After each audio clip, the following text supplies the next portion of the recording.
कांग्रेस के टाइम पे भी आईसीयू बेड की दिक्कत थी, मोदी जी के टाइम पर भी है। कांग्रेस के टाइम पे भी महंगाई थी, मोदी जी के टाइम पे भी है। कांग्रेस के टाइम पे बेरोजगारी थी, मोदी जी के टाइम पे भी है। कांग्रेस के टाइम पे भी शिक्षा व्यवस्था चरमरा रही थी, मोदी जी के टाइम पे भी है। कांग्रेस के टाइम पे भी यूथ बेरोजगार था, मोदी जी के टाइम पे भी है। उपलब्धि बताओ, मोदी जी ने भैया पॉपुलेशन रोक दी तो बेरोजगारी रोक दी, तुम्हारे माँ बाप ने क्यों नहीं रोकी थी भाई पॉपुलेशन? तुम कैसे आगे दुनिया में? एक और सीट बढ़ जाती है रोजगार की, निरहुआ जी तुम ही ना आते दुनिया में। तो अगर कोई लोग कह रहा है कि कोई व्यक्ति कह रहा है कि जनसंख्या की वजह से रोजगार नहीं मिल रहा, तो किसको क्लेम कर रहा है वो? देश के बहुसंख्यक समाज को कह रहा है। सरकार में बैठे लोग ऐसे बयान नहीं दे सकते कि भैया जनसंख्या ज्यादा हो गई तो हम रोजगार नहीं दे पा रहे। भैया सरकार चुनी इसलिए जाती है क्यों चुनौतियों से लड़े, लेकिन यहाँ तो चूतियों से लड़ रहे। अगर वास्तव में 400 पार हैं तो किसी भी चुनावी कैंपेन में, किसी भी रैली में मोदी जी अपने काम नहीं गिना रहे। उन्हें राम नाम का सहारा लेना पड़ रहा है, मंदिर मस्जिद करना पड़ रहा है। देश को ठीक है कम्युनलवाद की तरफ बढ़ाना पड़ रहा है। रोजगार वाला वचन उन्होंने पूरा किया। ठीक है, नोटबंदी में 50 दिन मांगे तो 50 दिन में समस्या सॉल्व हो गई थी शायद। ठीक है, मजदूरों की लॉकडाउन जो था वो हर बार बढ़ता गया, प्रॉब्लम सॉर्ट आउट हो गई थी। तुम कहते हो 24 एम्स ही चाहिए देश को 10 सालों में। भाई कांग्रेस की सरकार में तुम एम्स की बात करते हो, एम्स के अलावा भी तो संस्थान बनाए। लाल बहादुर शास्त्री हॉस्पिटल बनाया है, LNJP बनाया है, राम मनोहर लोहिया बनाया है, GTP बनाया है। मोदी जी जहाँ भी जा रहे जनसभा कर कह रहे कि 10 साल में जो किया वो ट्रेलर है सिर्फ एक, बाकी अभी बहुत कुछ बाकी है, फिल्म बाकी है अभी। हाँ, तो फिल्में चल रही है देश में और फिल्में कभी सच नहीं बोलती हैं। फिल्मों में ड्रामा भरपूर होता है, मोदी जी ने भरपूर ड्रामा किया। एक्टिंग भरपूर होती है, मोदी जी ने एक्टिंग भरपूर करी। फिल्मों में रियल लाइफ से लेना देना, समाज का आईना ज़रूर होती हैं, लेकिन कुछ फिल्में, मोदी जी की जो फिल्म है वो साउथ की ओवर एक्शन ड्रामा मूवी है।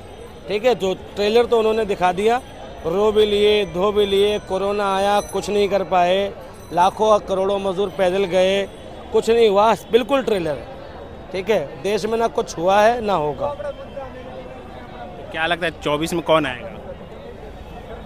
24 में कौन आएगा इसकी बात तब होनी चाहिए जब चुनाव निष्पक्ष हो। ठीक है, चुनाव आयोग पर ही सवाल है अभी तो, क्या चुनाव सही तरीके से हो रहा है नहीं हो रहा। आने की तो बात छोड़ दो, डेमोक्रेसी बची नहीं बची इस पर बात की जाए।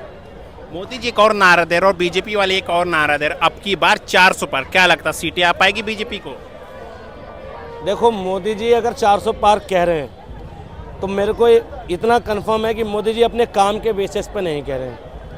ये सिर्फ और सिर्फ EVM की सेटिंग, अधिकारियों के उनकी पॉकेट में होना और तंत्र पर उनका कब्जा, उसके बेसिस पे वो कह रहे हैं कि 400 पार, बाकी और कोई बेसिस नहीं है। अगर वास्तव में 400 पार हैं तो किसी भी चुनावी कैंपेन में, किसी भी रैली में मोदी जी अपने काम नहीं गिना रहे। उन्हें राम नाम का सहारा लेना पड़ रहा है, मंदिर मस्जिद करना पड़ रहा है, देश को ठीक है कम्युनलवाद की तरफ बढ़ाना पड़ रहा है। ठीक है, विभाजन करना पड़ रहा है देश का शब्दों से, पोलराइजेशन की ज़रूरत पड़ रही है। वास्तव में अगर उन्होंने काम किया, काम गिनाए, काम तो किया है ना भाई, इसलिए तो अभी तो विकसित भारत बन चुका है। तो विकसित भारत बन चुका है जब से हम आए हैं। एक लाइन ऐसी लाइन है जिसको शुरू में सुनो तो खुशी होगी और बाद में सुनो तो यकीन नहीं होगा।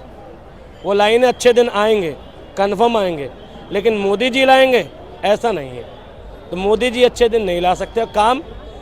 जो काम मोदी जी ने जितनी कीमत वसूली है इस देश से उस काम को करने की, इस देश को डेवलपमेंट पे लाने की, सड़कें बनाने के जितना टोल टैक्स वसूला है पिछली किसी सरकार ने नहीं वसूला।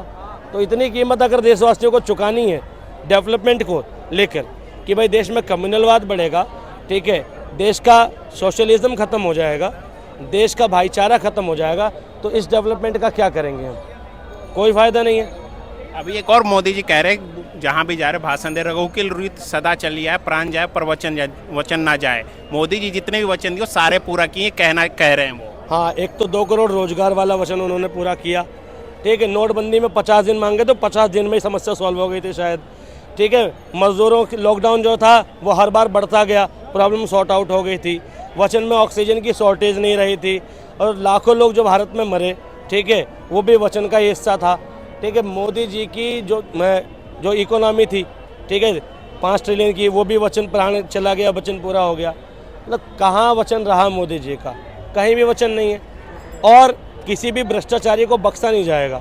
वो वचन तब कहाँ चला जाता है जब हेमंत विश्व शर्मा पार्टी में आता है, छगन भुजबल आते हैं, नारायण राणे आते हैं। वचन कहाँ है?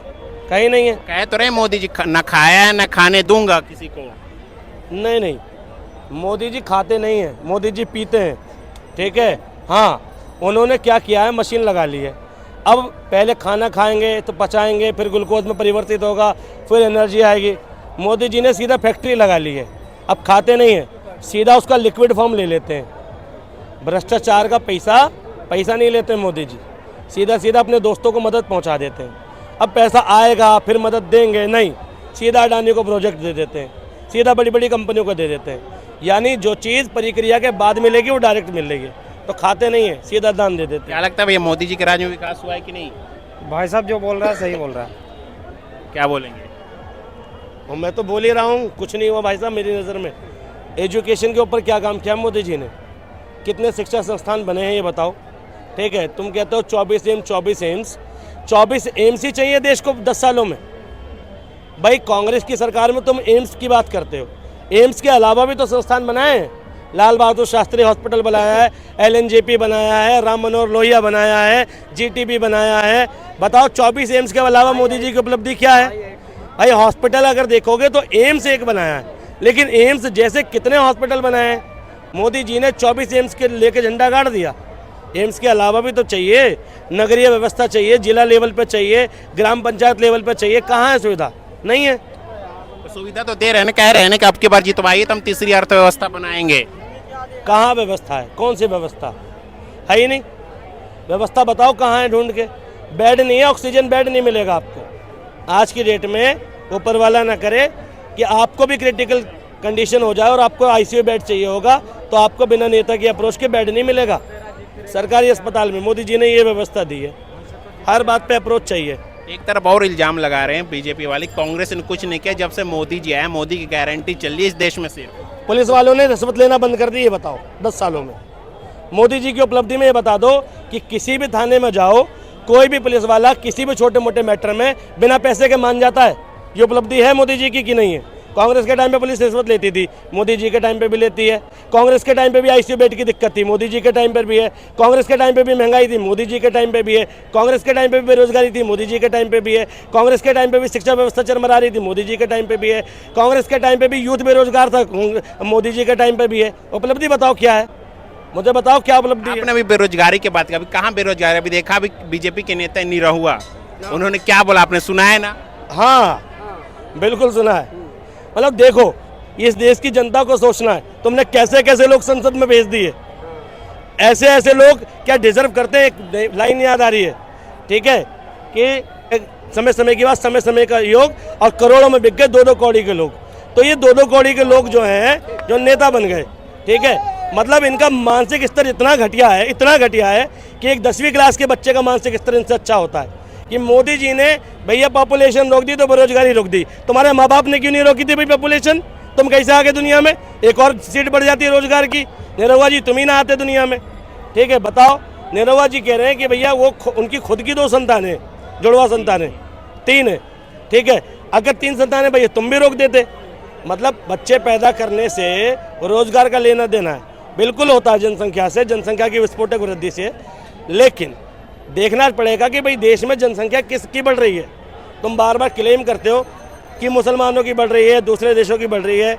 सऊदी अरेबिया की नहीं बढ़ी, कुवैत की नहीं बढ़ी, दुबई की नहीं बढ़ी, ठीक है, ओमान की नहीं बढ़ी। 52 कंट्री है मुस्लिम, कहीं पर भी जनसंख्या की विस्फोटक वृद्धि नहीं है। एक कंट्री अपनी है, जनसंख्या की विस्फोटक वृद्धि है, और बहुसंख्यक कौन है? अपना हिंदू समाज है, ठीक है। तो अगर कोई लोग कह रहा है कि कोई व्यक्ति कह रहा है कि जनसंख्या की वजह से रोजगार नहीं मिल रहा, तो किसको क्लेम कर रहा है वो? देश के बहुसंख्यक समाज को ही कह रहा है वो, जबकि सरकारों का काम। बहुत अच्छी बात बोले जा रहे हैं, इतनी देर से बोल रहे हैं। मैं ये कहना चाहूंगा कि बहुसंख्यक समाज के लिए आप बोल रहे हो, ठीक है, सारा क्लेम बहुसंख्यक को दिया जाए, है ना। जो मैं फरीदाबाद में रहता हूँ, आप जा करके देख लो, बड़कल गांव में एक व्यक्ति के 25 बच्चे हैं। कहाँ से सही है? मोदी कहाँ से नौकरी ला के देगा? नहीं, आप बताइए कहाँ से ला के देगा? मोदी हो चाहे कोई भी, कहाँ से ला के देगा? जनसंख्या नियंत्रण नहीं होना चाहिए। एक व्यक्ति के 25 बच्चे हैं जी भाई, अगर किसी भी व्यक्ति के 2 या 2 से ज्यादा बच्चे, समझ रहे हो, आज की डेट में, तो गलत है, पहली बात मेरी नजर में। फिर वो किसी भी रिलीजन का हो, किसी भी रिलीजन का, लेकिन बच्चे ज्यादा होना ये धर्म का विषय नहीं है, ये इलिटरेसी का विषय है। ये जब जिन लोगों में एजुकेशन की कमी है उनके बच्चे ज्यादा हैं, ठीक है। जो लोग बाहर की चुनौतियों को नहीं समझ रहे, स्थिति को नहीं समझ रहे, परिस्थिति को नहीं समझ रहे, उनकी दिक्कत है। मगर सरकारें पल्ला नहीं झाड़ सकती कि 10% आबादी या 2 लोग ऐसे निकल गए पूरे शहर में कि जिनके 20-25 बच्चे हैं तो बाकी के 50 को नौकरी नहीं मिलेगी। सरकारों की जिम्मेदारी, सरकार ऐसे बयान नहीं दे सकती, सरकार में बैठे लोग ऐसे बयान नहीं दे सकते कि भैया जनसंख्या ज़्यादा हो गई तो हम रोजगार नहीं दे पा रहे। भैया सरकार चुनी इसलिए जाती है कि वो चुनौतियों से लड़े, लेकिन यहाँ तो चूतियों से लड़ रहे हैं भाई, चुनौतियों से लड़े ना भाई, किससे लड़ रहे हैं भाई? निरहुआ का बयान है क्या है वो बयान क्या इंडिकेट कर रहा है कि सरकार कोई प्रयास नहीं करेगी। तुम भैया बच्चे पैदा कम करो, ठीक है, अपने आप नौकरियां निकल जाएंगी, सरकार जैसे चल रही चलती रहेगी। आप जो सुन रहे थे ना, अभी तक मैं आपके बारे में सुनता आया, बहुत टाइम पहले से मैं सुनता रहा कि मेरे को बहुत ज़्यादा नॉलेज नहीं है, जैसे कि भैया बता रहे विशेषज्ञ व्यक्ति मेरे को साबित लग रहा है जो है बोलिए। मेरे को ऐसा लगा कि मैंने जितना सुना है अभी तक टीवियों पे डिबेट में सुनता आ रहा हूँ कि बीजेपी के टाइम में सड़कों का निर्माण बहुत ज़्यादा संख्या में हो रहा है, ठीक है। तो अगर सड़क बन रही है तो उसमें कुछ लोग काम करते होंगे सर, बिल्कुल करते हैं। तो बेरोजगार वो मतलब कि रोजगार वहाँ से क्रिएट हुआ नहीं हुआ? हाँ बिल्कुल सही बात, सुनो। और उसके बाद सड़क के बाद से आपने एम्स के बारे में बताया, हाँ। तो उसमें भी जब बना होगा तो उसमें भी रोजगार के लिए कुछ लोगों को नौकरियां मिली होंगी, तो रोजगार हुआ नहीं हुआ। और उसके बाद से आप कह रहे थे कि कांग्रेस के टाइम की बात, कांग्रेस के टाइम में ये हुआ, वो कांग्रेस ने भी किया और इन्होंने भी किया। जो जब तक बैठा है ना, आपकी बात से मैं बिल्कुल सहमत हूँ कि दोनों भाई हैं, सिर्फ आपके सामने मेरे सामने कि आपको मेरे को लड़वा दे, बाकी सब ये एक है। नहीं, अपना बात। और एक बात पूछ रहा हूँ, ये सड़क का निर्माण होता है, ठीक है, सड़क निर्माण के टाइम पर पहले प्रोजेक्ट पे क्या लिखा हुआ होता था? जगह जगह बोर्ड लगे होते थे और लिखा होता था लोक निर्माण विभाग। अभी जितनी सड़कें बनी हैं, कितनी जगह आपने ये पोस्टर देखा? मैंने तो कहीं नहीं देखा ना। पहले जब प्रोजेक्ट चलते थे सड़क निर्माण के तो सरकारी चलते थे और रोजगार मिलते थे तो सरकारी मिलते थे। अगर सरकार से नौकरी मांगी जा रही है ना, तो सरकार के अधीन मांगी जा रही है, सरकारी नहीं मांगी जा रही, सरकार के अधीन। सरकार के अधीन मांगने का मतलब ये होता है कि सरकार सही भत्ता देती है। अगर प्राइवेट कंपनी में 400 मिल रहे हैं तो सरकारी में 700 मिलते हैं, ये पता है ना आपको? आपको ये भी तो पता है कि अगर उस सरकार के द्वारा काम किया है तो जो काम 10 दिन में होना होता है वो काम 20 दिन में होता है। अभी मेरा बैंक ऑफ बड़ौदा में खाता है, कई बार जाता हूँ ना, मुझे क्या कहा जाता है कि लंच टाइम है सर, और वही प्राइवेट ICI में है मेरा खाता, तो वहाँ पे इजीली काम हो जाता है। इसका मतलब ये आप कह रहे हो सरकार अब भी काम नहीं कर रही? देखो, इसका तो मतलब यही हुआ ना, कहने का मतलब सरकार अब भी काम नहीं कर रही। सरकार काम की गति को बढ़ाने के लिए प्राइवेट कर रही है। हम तो प्राइवेट लोगों ने किया, फिर सरकारी ने काम ही नहीं किया, इसका मतलब ये हुआ